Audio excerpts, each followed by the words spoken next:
Apocalyptic predictions. From the time I've been maybe, 9 or 10 or earlier, I have heard apocalyptic predictions. Some by the government about how they were going to blow up the world, and that was during the Cuban Missile Crisis. If you don't know what that is, look that up. Russia had missiles in Cuba aimed at us, nuclear warheads. So I grew up during the duck and cover stage, and that stuck with me for many years. I was scared to death the world was going to end. And I remember times when I wanted to do something, but I thought, what the hell? Everything's going to be blown up anyway. I was programmed with that fear from the time I was in first grade. They showed us this ominous figure on the TV, the overhead projector. This guy was a Russian. I'm sure he wasn't, but they told us he was. And they said, we are going to take over the world without ever firing a shot. So what did that mean? Did that mean he was going to blow the world up? Or that they were going to infiltrate us and destroy us from within? Sometimes when I look at the U.S., it seems like we're crumbling from within. Our moral values are dropping rapidly. But that's not really what I come here to talk about today. I come here to talk about the dire apocalyptic predictions by the so-called experts. And I'm just going to read a few here. I can't put the link in there because if there's anything in the link that contradicts what, the scientists and the experts say nowadays, they will, they will warn me or they will ban me. So, here we go. This is a forecast in 1969, dire famine forecast by 75. And they were talking about 1975. I won't read it all, but I'll read some of it. You can look it up for yourself. Let me see, where is it at? If you put in wrong again, 50 years of failed eco-apocalyptic predictions by Myron Ebell and Stephen J. Milley. This was put out in 2019, so you can read that for yourself. Here we go. Los Angeles. It is already too late for the world to avoid a long period of famine, a Stanford University biologist said Thursday. Paul Ehrlich said the time of famines is upon us and will be at its worst and most disastrous. Excuse me, I've been talking a lot today. By 1975. Hey, that's kind of scary. Oh, wait, how many years ago was that? 45 or 50? Anyway, he said the population of the United States is already too big, that birth control may have to be accomplished by making it involuntary and by putting sterilizing agents into staple foods and drinking water, and that the Roman Catholic Church should be pressured into going along with routine measures of population control. Gee, that sounds pretty scary. That's the one of our scientists of the time. Trust the science. I think we've all heard that before. I don't know where. Somewhere. All right, I'm about to lose my voice, so I'll do as best I can. Here's one right here, 1969. Excuse me. Everyone will disappear in a cloud of blue steam by 1989. When was that? Oh, that was 2000, about 30 years ago, wasn't it? Something like that. And we're all still here. Anyway, the New York Times, Sunday, August 10th, 1969. Foe of population sees lack of time. Palo Alto, California. Strange, these last two were from California. August 5th, the trouble with almost all environmental problems, says Paul R.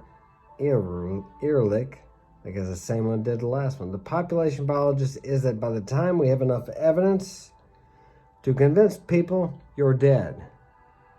I wonder how much evidence he needed and when he thought we were going to be gone. Interesting.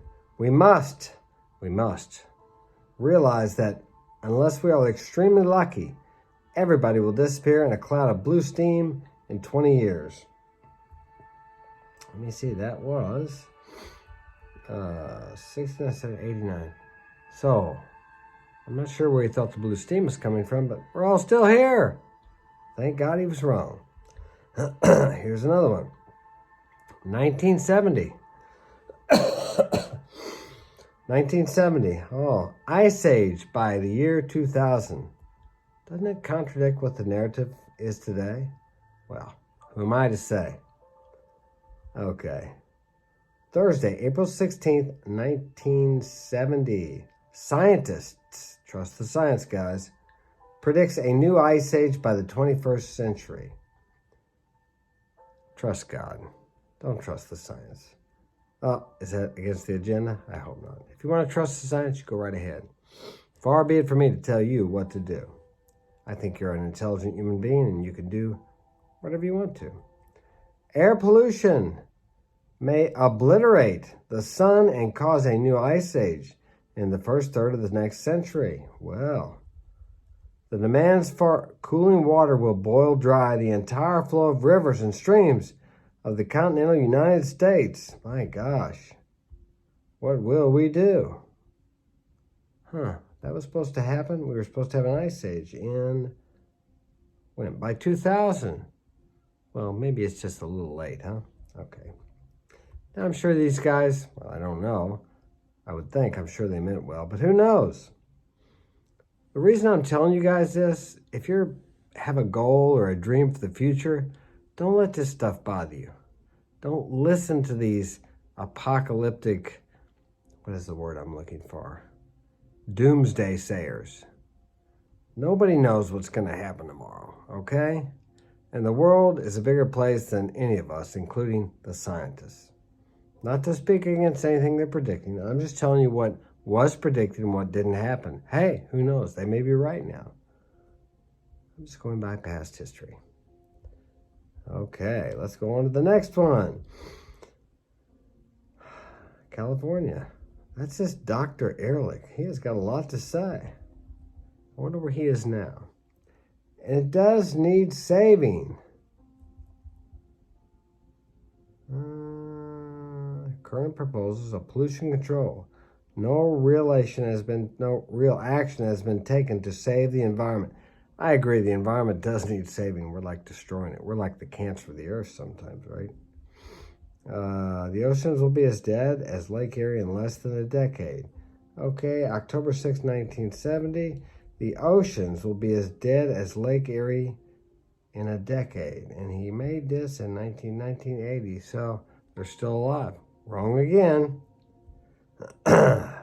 America will be subject to water rationing by 1974 and food rationing by 1990.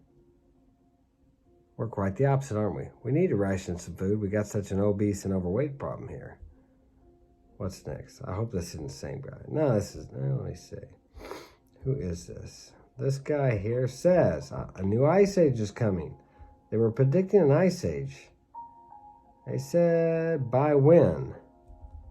New ice age in 50 to 60 years away. That was in 1971. So we should be cooling down, right?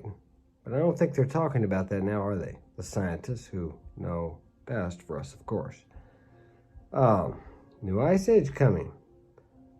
Dr. S. Rasul of the National Aeronautics and Space Administration and Columbia University says, in the next 50 years, the fine dust man, what is that word? Constantly puts into the atmosphere by fossil fuel burning could screen out so much sunlight that the average temperatures would drop by 6 degrees. If sustained over several years, 5 to 10, he estimated such a temperature decrease could be sufficient to trigger a new ice age. Incredible. And the ice age was supposed to have happened in about 10 years. And that would have been 1980, 1990. My. Trust the experts. Oh, here's another one. I don't know if I can read this one. But you should go check this out for yourself, in case you get afraid sometime. Here's one. Space satellites show new ice age coming fast. 1974. And these are the governmental agencies and experts. So, next time you hear something that kind of sounds frightening about the climate and different things like that, stop and think about it for a while. They don't always know. It happens that, but who am I to say? I'm not a scientist. Oh, I need to find something a little bigger. Another ice age, time, great peril to life, gas tears away Earth's ozone. A lot of you guys are too young to remember this, but they used to talk about the hole in the ozone layer. I wonder whatever happened to that. I haven't heard anything about that for a long time. We were making a hole in the ozone layer, and boy, we better stop because it's going to get bad. Did you know that China builds a new coal-fired plant every week or 2 weeks, I think? I read it the other day. They're pumping out some stuff, emissions. So even if we get rid of our cars, which I think is... Anyway, I won't go there. Let me see. What's next? The cooling. Man, they were 1976. Stephen Snyder, a young climatologist at the National Center for Atmospheric Research in Boulder, Colorado, reflecting the consensus of the climatology community. In his new book, present food reserves are insufficient hedge against future famines, has been heard among the scientific community for years. For example, it was conclusion of the 1975 National Academy of Sciences report.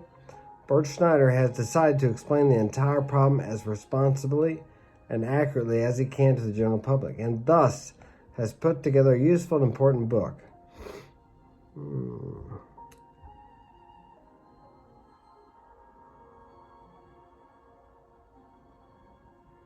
Well, he was trying to get people to listen and nobody would. Well, he was wrong, wasn't he?